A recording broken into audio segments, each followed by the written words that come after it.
Hi, for those of you that don't know me, I'm Melody Cheal and I'm an NLP Master Trainer. And at the 2022 session that I'll be presenting, I'll be talking about a topic really close to my heart, which is supervision.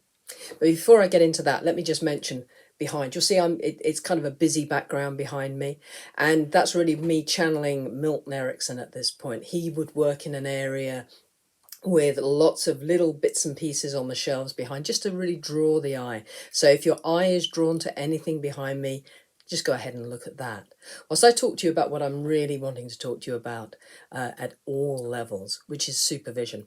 In NLP, we don't really have a tradition of people using supervision after they've completed their NLP practitioner. And I want to talk to you about why, if you're a new NLP practitioner, why supervision is so important. But also, if you're a trainer, why do you need to be adding supervision into what you're offering to your students going forward?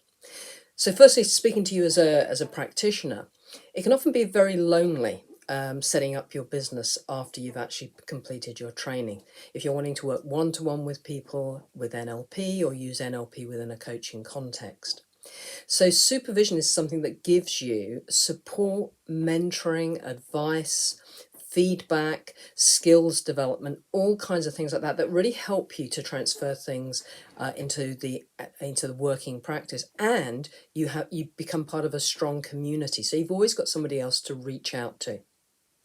Speaking to you as a trainer, offering this to your students will actually help them lift their level of skill so much higher than just attending a training course. A training course is really like learning to drive. Most of us, when we learnt to drive our cars, we actually started the full learning process after we passed the test, because you get out there into real life and start doing things differently. So what I'm going to be talking to you about at the conference is really the intersection between NLP and models that are out there from the coaching community. And I've made a point of bringing in NLP approaches to how I teach supervision and how I use supervision with my students.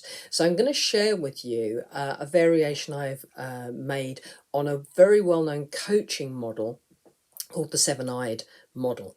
So I've brought some NLP into that. I'm going to share that with you. You can use it whether you're a practitioner level or a trainer level or even a master trainer level. So do come and join me at the conference for my session on supervision, and I really hope you get something out of it and can see why supervision is really something that we need to encourage as a tradition in NLP. See you at the conference.